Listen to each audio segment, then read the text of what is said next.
प्रधानमंत्री नरेंद्र मोदी आज जयपुर में चल रहे पुलिस महानिदेशकों और पुलिस महानिरीक्षकों के सम्मेलन में लेंगे हिस्सा। सम्मेलन का दूसरा दिन आज।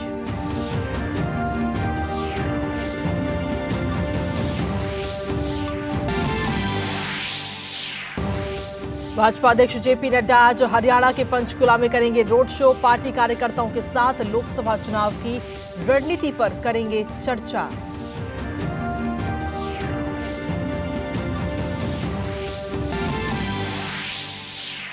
इसरो आज अपने पहले सौर मिशन आदित्य L1 को अंतिम कक्षा में करेगा स्थापित।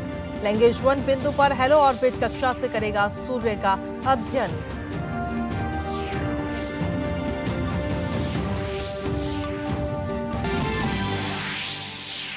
महादेव बेटिंग ऐप मामले में ईडी की दूसरी चार्जशीट में भूपेश बघेल का फिर आया नाम।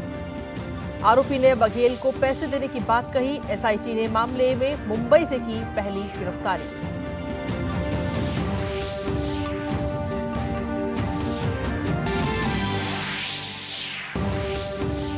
उत्तर भारत में शीतलहर का कहर जारी। मौसम विभाग ने कुछ राज्यों में 2 दिनों के लिए ऑरेंज अलर्ट किया जारी।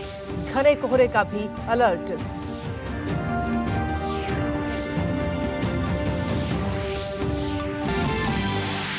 अंतर्राष्ट्रीय खबरों में अमेरिका के पूर्व राष्ट्रपति डोनाल्ड ट्रंप की अपील पर सुप्रीम कोर्ट सुनवाई के लिए सहमत। ट्रंप को राष्ट्रपति चुनाव के लिए अयोग्य घोषित करने के कोलोराडो कोर्ट के फैसले की 8 फरवरी को करेगा समीक्षा।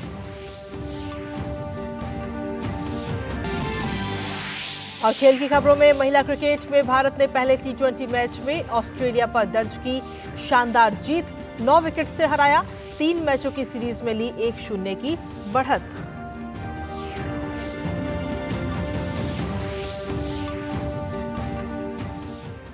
नमस्कार, स्वागत है आप सभी का। दूरदर्शन समाचार आप देख रहे हैं। देश दुनिया की तमाम खबरों को लेकर हाजिर हूं मैं कृतिका।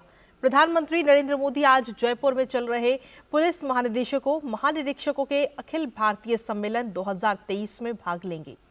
गृह मंत्री अमित शाह ने बीते कल 3 दिवसीय सम्मेलन का उद्घाटन किया था। वहीं सम्मेलन का आज दूसरा दिन है। सम्मेलन में साइबर अपराध, पुलिस व्यवस्था में प्रौद्योगिकी, आतंकवाद विरोधी चुनौतियां, वामपंथी उग्रवाद, जेल सुधार और आंतरिक सुरक्षा मुद्दों पर विस्तार से विचार विमर्श किया जाएगा। वहीं सम्मेलन का एक अन्य प्रमुख एजेंडा नए आपराधिक कानूनों के कार्यान्वयन के लिए रोड मैप पर विचार विमर्श है। इसके अलावा पुलिस व्यवस्था और सुरक्षा में भविष्य के विषयों जैसे आर्टिफिशियल इंटेलिजेंस और डीप फेक जैसी नई प्रौद्योगिकियों द्वारा उत्पन्न चुनौतियों और उनसे निपटने के तरीकों पर भी चर्चा होगी।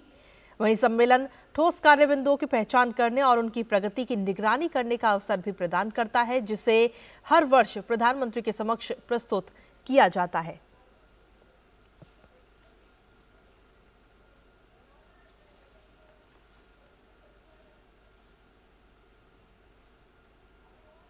तो आपको बता दें कि आज डीजीपी आईजी सम्मेलन में खुद प्रधानमंत्री नरेंद्र मोदी हिस्सा लेते हुए नजर आएंगे।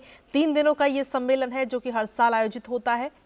और बीते कल अमित शाह इस कार्यक्रम में शामिल हुए थे। शामिल होकर इस कार्यक्रम जो पूरा सम्मेलन है उसका उद्घाटन करते हुए नजर आए थे। और आज प्रधानमंत्री नरेंद्र मोदी इस सम्मेलन में शामिल होंगे। हर वर्ष ये सम्मेलन किया जाता है।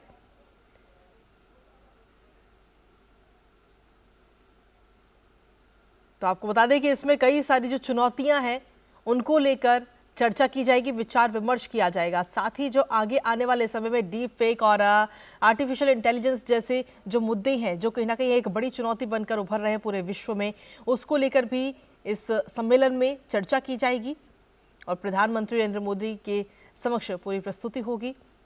तो आज खुद प्रधानमंत्री इसमें शामिल होंगे और जिस तरीके से पूरा सम्मेलन है। और वहीं आपको बता दें कि केंद्रीय गृह मंत्री अमित शाह ने पुलिस महानिदेशक और पुलिस महानिरीक्षक सम्मेलन का बीते कल उद्घाटन किया था। इस सम्मेलन के दौरान गृह मंत्री ने देश की सेवा में अपने प्राण न्यौछावर करने वाले शहीदों को भी श्रद्धांजलि दी और उनके सर्वोच्च बलिदान को भी याद किया। वहीं गृह मंत्री ने इस सम्मेलन में अपने संबोधन में कहा कि देश अमृत काल में प्रवेश कर चुका है। उन्होंने नई शिक्षा नीति और ब्रिटिश युग के कानूनों की जगह 3 नए आपराधिक कानून पर प्रकाश डाला। उन्होंने कहा कि नए कानून सजा के बजाय न्याय प्रदान करने पर केंद्रित हैं। और इसी पर ताजा अपडेट लेने के लिए सीधा रुख करते हैं इस वक्त जयपुर का, जहां पर हमारे सहयोगी विशाल बैरिस्टर इस वक्त हमारे साथ जुड़ रहे हैं। विशाल, सबसे पहले तो सुप्रभात आपको। और जिस तरीके से ये पूरा 3 दिवसीय सम्मेलन है, बीते कल अगर देखा जाए तो अमित शाह इस सम्मेलन का उद्घाटन करते हुए नजर आए और अब आज खुद प्रधानमंत्री नरेंद्र मोदी इस सम्मेलन में शामिल होने वाले हैं। क्या कुछ अपडेट्स हैं और प्रधानमंत्री किस समय पर इस सम्मेलन में शामिल होंगे? कृतिका, आपको भी सुप्रभात। और अब से कुछ ही देर में प्रधानमंत्री नरेंद्र मोदी राजभवन से रवाना होकर राजस्थान इंटरनेशनल सेंटर पहुंचेंगे, जहां पर ये महानिदेशक और महानिरीक्षकों का सम्मेलन चल रहा है। कल गृह मंत्री अमित शाह ने इसका उद्घाटन किया था और उन्होंने कहा कि जब से मोदी सरकार आई है उसमें देखा गया है कि खास तौर से जम्मू कश्मीर, पूर्वोत्तर और नक्सली जो इलाके हैं वहां पर कमी आई है अपराधों के अंदर और आतंकी घटनाओं के अंदर। लेकिन अभी हमें फोकस करना है किस तरह से आर्टिफिशियल इंटेलिजेंस को ज़्यादा से ज़्यादा यूज़ किया जाए ताकि आम आदमी को इसका फायदा पहुंचे। इसके अलावा सरकार ने जो नए 3 आपराधिक कानून पास किए हैं उसके लिए भी गृह मंत्री ने कहा कि डीजी से लेकर सब इंस्पेक्टर लेवल तक, यानी कि महानिदेशक से लेकर सबसे छोटे ऑफिसर लेवल तक बाकायदा ट्रेनिंग होनी चाहिए और उनको इस बारे में पता होना चाहिए कि किस तरह से ये जो कानून लागू हुए हैं वो आम आदमी के लिए फायदेमंद साबित हो सकते हैं। कृतिका जी, अब विशाल, देखिए 3 दिनों का ये सम्मेलन है तो इसमें कई सारे सत्र आयोजित किए गए होंगे। आज की अगर बात करें तो आज ऐसे कौन कौन से मुद्दे रहेंगे जिन पर चर्चा होगी इस सम्मेलन में? देखिए कृतिका, ये सम्मेलन जैसे कि मैंने बताया कि कल गृह मंत्री ने इसका उद्घाटन किया था और प्रधानमंत्री के 3 दिवसीय जो यात्रा है, कल उन्होंने बीजेपी कार्यकर्ताओं से वो मुखातिब हुए और उन्होंने चर्चा की किस तरह से बीजेपी ने चुनाव में जीत हासिल करी, क्या कारण रहे और कांग्रेस क्यों चुनाव हारी। तो लोगों ने कहा कि कांग्रेस का जो हार का कारण था वो आपसी गुटबाजी और भ्रष्टाचार। तो प्रधानमंत्री ने उनको हिदायत दी कि आप इन सब से बच के रहें और ये जीत जो है वो सिर्फ ये जीत ना हो बल्कि आगे भी पार्टी दोबारा जीत हासिल करे, इस पर आपको काम करना होगा। आज प्रधानमंत्री इस सम्मेलन में भाग लेंगे और कल भी इस सम्मेलन में भाग लेंगे। तो इन जो 2 दिन का सम्मेलन है उसका फोकस यही है कि किस तरह से साइबर क्राइम, साइबर सिक्योरिटी और नक्सली इलाकों के अंदर कानून व्यवस्था ठीक ठाक की जाए और मुस्तैद की जाए ताकि फिर से नक्सलवाद अपना सर ना उठा सके। और इसके लिए आर्टिफिशियल इंटेलिजेंस पे ज़्यादा से ज़्यादा जोर दिया जाए। इसके अलावा जो अलग अलग हमारी ऑर्गेनाइजेशंस है, चाहे वो रॉ है, आईबी है और अलग अलग स्टेट्स के डीजी है, इंस्पेक्टर जनरल ऑफ पुलिस है, वो सब मिलके इस बात पर मंथन कर रहे हैं कि पूरे देश के अंदर आम आदमी को किस तरह से राहत पहुंचाई जाए, खासतौर से कानून व्यवस्था को लेकर, और टेक्निकल अपग्रेडेशन किस तरह से हो। चलिए, बहुत बहुत शुक्रिया विशाल, तमाम जानकारी और अपडेट्स देने के लिए। आप लगातार वहां बने रहिए, आगे भी आपसे अपडेट्स और जानकारियां इस सम्मेलन को लेकर लेंगे हम। तो जिस तरह से ये सम्मेलन का आयोजन है और आज खुद प्रधानमंत्री नरेंद्र मोदी इस सम्मेलन में शामिल होते हुए नजर आएंगे। इसी के साथ अन्य खबरों का भी रुख कर लेते हैं, जहां भाजपा अध्यक्ष जेपी नड्डा आज हरियाणा के पंचकुला में रोड शो करते हुए नजर आएंगे। पंचकुला के सेक्टर 2 से जेपी नड्डा का ये रोड शो शुरू होगा और वहीं रोड शो सेक्टर 7, 8, 9, 10 और 11 के अलावा विभिन्न सेक्टरों से होते हुए बेला विस्टा चौक पहुंचेगा। इसके बाद भाजपा अध्यक्ष पीडब्ल्यूडी सभागार में पार्टी कार्यकर्ताओं और पदाधिकारियों को संगठन को और ज्यादा मजबूत करने, साथ ही भारी बहुमत से लोकसभा और विधानसभा चुनाव जीतने के मंत्र के साथ साथ महत्वपूर्ण दिशा निर्देश भी देंगे। वहीं उपराष्ट्रपति जगदीप धनखड़ आज हमीरपुर हिमाचल प्रदेश का दौरा करेंगे और अपने 1 दिवसीय दौरे के दौरान उपराष्ट्रपति राष्ट्रीय प्रौद्योगिकी संस्थान NIT हमीरपुर जाएंगे, जहां वो विकसित भारत एट 2047 में युवाओं की भूमिका विषय पर छात्रों को संबोधित करेंगे। उपराष्ट्रपति हिमाचल प्रदेश में शिक्षा तक पहुंच बढ़ाने के प्रयास की पहल एक से श्रेष्ठ के 500वें केंद्र के उद्घाटन अवसर पर भी मुख्य अतिथि होंगे। इस अवसर पर उपराष्ट्रपति बच्चों के साथ एक संवाद सत्र में भी भाग लेते हुए नजर आएंगे। और खबरों का सिलसिला दूरदर्शन पर यूं ही लगातार जारी। फिलहाल वक्त एक छोटे से ब्रेक का, आप बने रहिए हमारे साथ। NPS is a mode of creating post-retirement corpus having two basic characters in it with its hand: disciplined saving and vigilant investment. अगर ये दोनों उसके क्राइटेरियाज मीट आउट होते हैं तो रिटायरमेंट कॉर्पस को पैदा करने के लिए इससे बढ़िया तरीका जो सिंपलेस्ट मोड में है वो और कोई अवेलेबल नहीं है। अपने बेहतर कल को सुनिश्चित करने के लिए NPS जरूरी है। टीबी हारेगा, देश जीतेगा। कितने हसीन सपने हैं इन नन्ही आंखों में, चेहरे पे वो मुस्कान, खुला आसमान और उसमें उड़ती पतंग। इस पतंग को नहीं कटने देंगे हम, इस मुस्कान को एक खुशी बनाएंगे हम। एक सपना खुली आंखों से हमने देखा है, फिर से एकजुट हो जाएंगे हौसले। टीबी मुक्त भारत बनाएंगे to help India be TB free by 2025।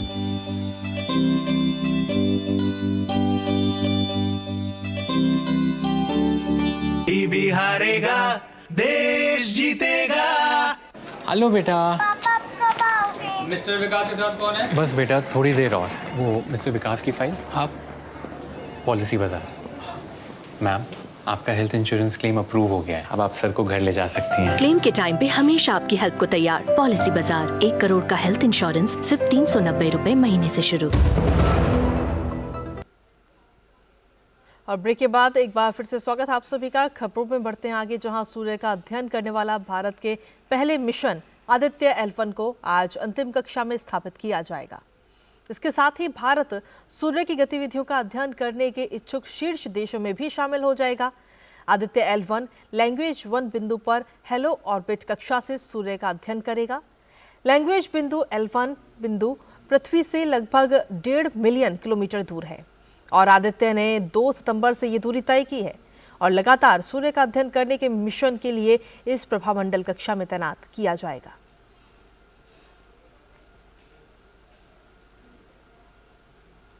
और वहीं इसरो ने उच्च दक्षता और कम लागत वाली बैटरी का सेल का सफल परीक्षण भी किया है। ये बैटरी अंतरिक्ष में आने वाले मिशन के लिए काफी उपयोगी साबित होगी। इसरो ने उच्च ऊर्जा घनत्व वाले ली-आयन सेल को तैयार किया है। ये 10 AH सिलिकॉन ग्रेफाइट एनोड पर आधारित है। ये फ्यूल सेल पारंपरिक सेल की तुलना में कम वजन और कम लागत वाले विकल्प के रूप में तैयार किया गया है। इसरो ने एक बयान में कहा कि 1 जनवरी को PSLV C58 के प्रक्षेपण के दौरान बैटरी के रूप में सेल का उड़ान परीक्षण भी सफलतापूर्वक पूरा किया गया। इसरो ने उम्मीद जताई कि इस बैटरी से भविष्य के मिशन में 35 से 40% बैटरी द्रव्यमान की बचत होगी।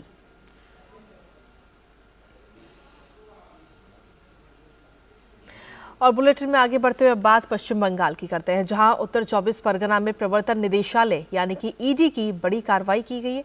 जहां ईडी ने पश्चिम बंगाल के चर्चित राशन घोटाले में टीएमसी नेता और बोनगांव नगर पालिका के पूर्व अध्यक्ष शंकर आद्या को गिरफ्तार किया है।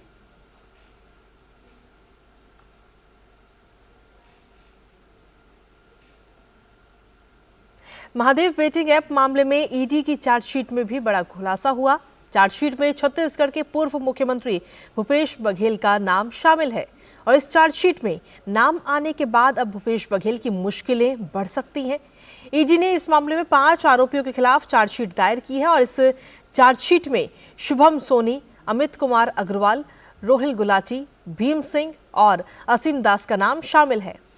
वहीं चार्जशीट में यह भी कहा गया है कि असीम दास ने पूछताछ में ईडी को बताया कि ये पैसा हाल ही में छत्तीसगढ़ में हुए विधानसभा चुनाव के दौरान कांग्रेस पार्टी के नेता और छत्तीसगढ़ के पूर्व मुख्यमंत्री भूपेश बघेल के लिए भेजे गए थे।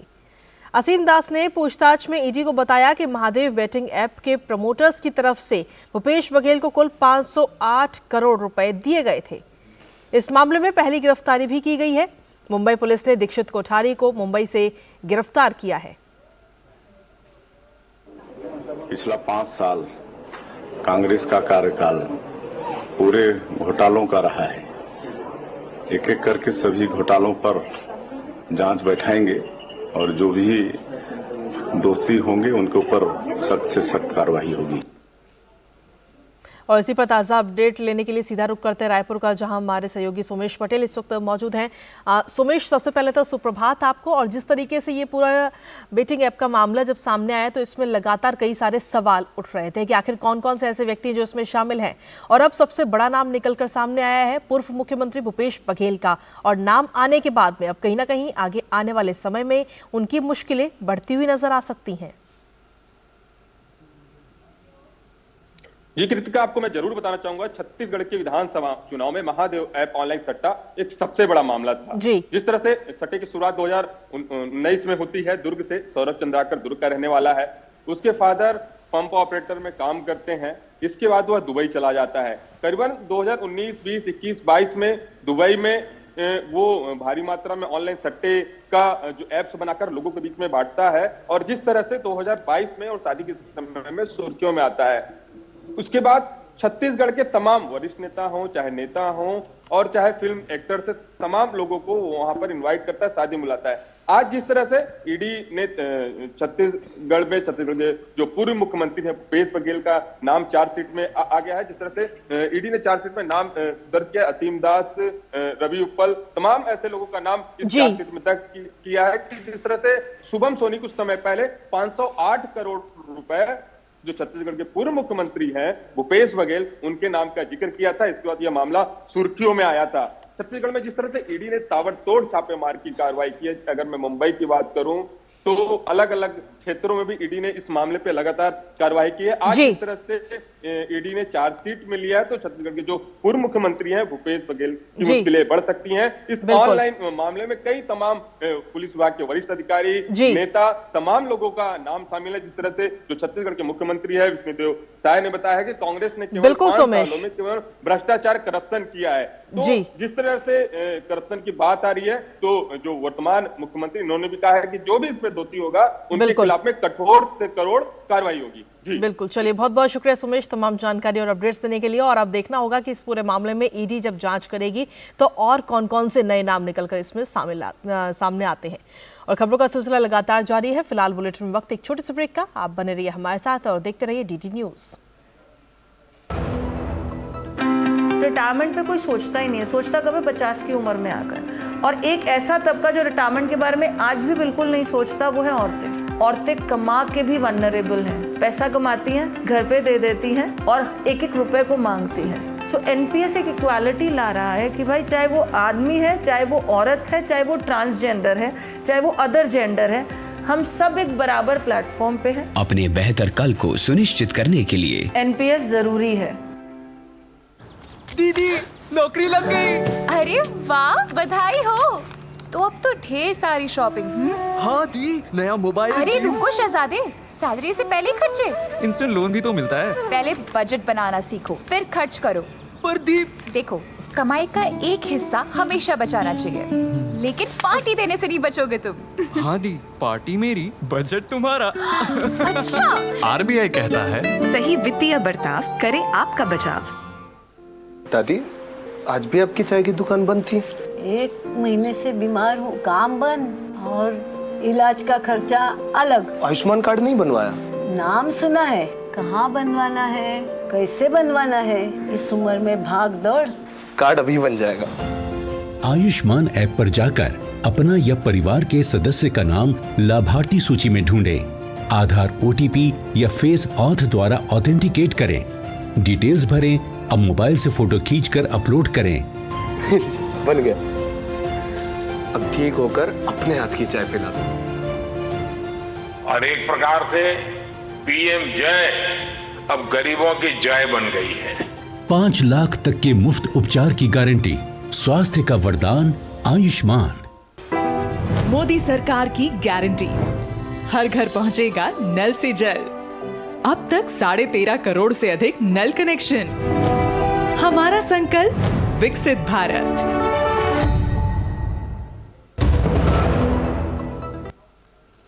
और ब्रेक के बाद एक बार फिर से स्वागत है आप सभी का। खबरों में बढ़ते आगे और बात करते हैं बदलते मौसम की। दरअसल दिल्ली समेत उत्तर भारत में शीतलहर का कहर जारी है, जहां मौसम विभाग ने पंजाब, हरियाणा, दिल्ली, एनसीआर, उत्तर प्रदेश और राजस्थान के कुछ हिस्सों में 2 दिनों के लिए ऑरेंज अलर्ट जारी किया है। पंजाब, हरियाणा, दिल्ली, राष्ट्रीय राजधानी और उत्तरी राजस्थान, उत्तरी उत्तर प्रदेश, उत्तरी मध्य प्रदेश में सब जगह दिन का तापमान कम होने के कारण कोल्ड और सिवियर कोल्ड डे की स्थिति बनी हुई है। मौसम विभाग ने कहा कि 8-9 जनवरी को पश्चिम विक्षोभ के कारण स्थिति में थोड़ा सा सुधार होगा। राष्ट्रीय राजधानी दिल्ली में तापमान में गिरावट और शीतलहर जारी है। वहीं ठंड से बचने के लिए सरकार ने जगह जगह रैन बसेरे भी बनाए हैं। चालू वित्त वर्ष में भारत के सकल घरेलू उत्पाद यानी जीडीपी की वृद्धि दर 7.3% रहने का अनुमान है। राष्ट्रीय सांख्यिकी कार्यालय से राष्ट्रीय आय के संबंध में बीते कल जारी प्रथम अग्रिम अनुमान के अनुसार निवेश और सरकार के व्यय के कारण खनन, विनिर्माण और वित्तीय सेवा क्षेत्र में वृद्धि होगी, जो समग्र रूप से जीडीपी की वृद्धि दर को तेज करने में सहायक होगी। सरकार का अनुमान है कि निवेश और विनिर्माण में वृद्धि के कारण दूसरी छमाही में अर्थव्यवस्था की वृद्धि दर 6.9% रह सकती है। और खबरों में आगे बढ़ते हुए बात करते हैं रामनगरी अयोध्या की।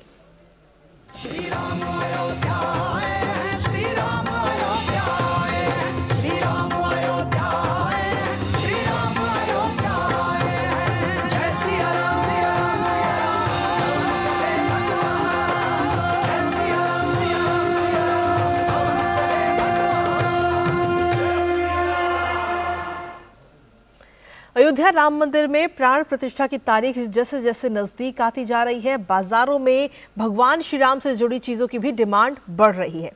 अयोध्या में निर्मित नव्य, दिव्य और भव्य राम मंदिर देश में व्यापार के साथ साथ रोजगार के भी नए नए अवसर पैदा कर रहा है। आइए देखते हैं ये खास रिपोर्ट। अयोध्या में निर्मित नव्य, दिव्य और भव्य राम मंदिर में 22 जनवरी को श्री राम लला विराजमान होंगे। प्राण प्रतिष्ठा को लेकर जहां एक ओर पूरे देश में उत्साह का माहौल है, वहीं बाजार में श्री राम मंदिर से जुड़े उत्पादों का भी क्रेज देखा जा रहा है। झारखंड के सरायकेला खरसावां जिले में ग्रेनाइट पर राम मंदिर, mount photo frame, LED photo frame और स्टील की थाली में राम मंदिर की आकृति समेत अन्य उत्पादों की खूब बिक्री हो रही है। राम मंदिर बनने की खुशी के तौर पे इन्होंने इतने सारे गिफ्ट्स बना रखे हैं। फोन कवर है और ग्रेनाइट पे बना हुआ ये मंदिर का फोटो है। आप ये फ्रेम देख सकते हैं, ये फ्रेम देख सकते हैं, लाइट फ्रेम है और सबसे प्यारी चीज ये आप देख सकते हैं, बहुत ही खूबसूरत है। इसमें मोदी जी की फोटो भी बनी हुई है राम मंदिर के साथ। एक्सपर्ट्स की माने तो भगवान श्री राम की नगरी अयोध्या में राम मंदिर के उद्घाटन से अर्थव्यवस्था को काफी फायदा पहुंचने का अनुमान है। श्री राम की तस्वीर से लेकर चाबी की रिंग, राम दरबार की तस्वीर, राम मंदिर के मॉडल की तस्वीर सहित कई प्रकार के उत्पाद बाजार को पुष्ट देने को तैयार हैं। अभी जो 22 तारीख को श्री राम के भव्य मंदिर का उद्घाटन है, उस समारोह को लेकर मेरे मन में एक आइडिया आया कि क्यों ना मैं कस्टमाइज्ड गिफ्ट्स में श्री राम भव्य मंदिर का कुछ तस्वीरों को प्रिंट करूं और जो भी वो सारे गिफ्ट्स बनेंगे वो गिफ्ट के साथ जो भी उससे रेवेन्यू जनरेट होगा मैं वो सारा राम मंदिर ट्रस्ट में डोनेट करना चाहता हूँ। इतना ही नहीं, अयोध्या में बना नव्य, दिव्य और भव्य राम मंदिर देश में व्यापार के साथ साथ रोजगार के नए अवसर भी पैदा कर रहा है। राम मंदिर से जुड़े उत्पादों की डिमांड के बीच नए नए उत्पाद भी तैयार हो रहे हैं, जिससे स्थानीय शिल्पकारों के लिए एक बड़ा बाजार खुल गया है।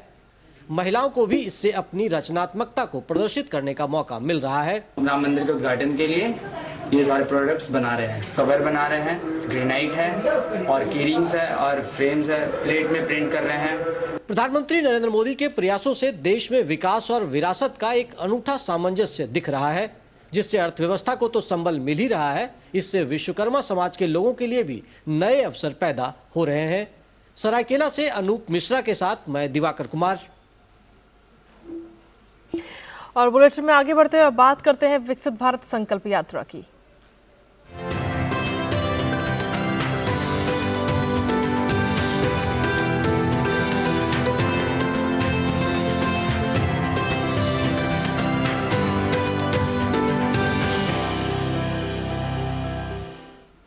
सिमडेगा के बड़ा बरपानी पंचायत में विकसित भारत संकल्प यात्रा का कारवा पहुंचा, जिससे जुड़कर लोगों ने साल 2047 तक विकसित, समृद्ध और आत्मनिर्भर भारत के नव निर्माण का संकल्प लिया। आइए देखते हैं ये खास रिपोर्ट।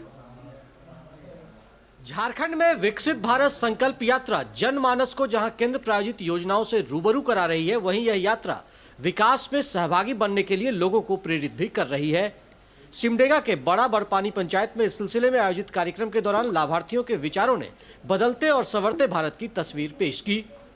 किसान क्रेडिट कार्ड के लाभुक अशोक दास को बैंक से मिले ऋण से खेतीबाड़ी में संबल मिला है। केसीसी लोन लेकर कैसे अपने जीवन को सुधार किया और आगे भी करता रहूंगा। महिलाओं को भी केंद्र सरकार द्वारा संचालित योजनाओं से कई तरह के लाभ मिल रहे हैं। लाभुक मनीषा बड़ाई को उज्ज्वला योजना के तहत रसोई गैस का कनेक्शन मिला, जिससे चूल्हे के धुएं से उन्हें मुक्ति मिली है। साथ ही अन्य कामों के लिए उन्हें ज्यादा वक्त मिल पा रहा है। उजाला गैस मिला है और जल्दी से खाना बन जाता है, ताकि बच्चों का भी पहले लेट होता था खाना सब बनाने में, स्कूल जाने में। अभी सब काम जल्दी से हो जाता है, खाना सब जल्दी बन जाता है।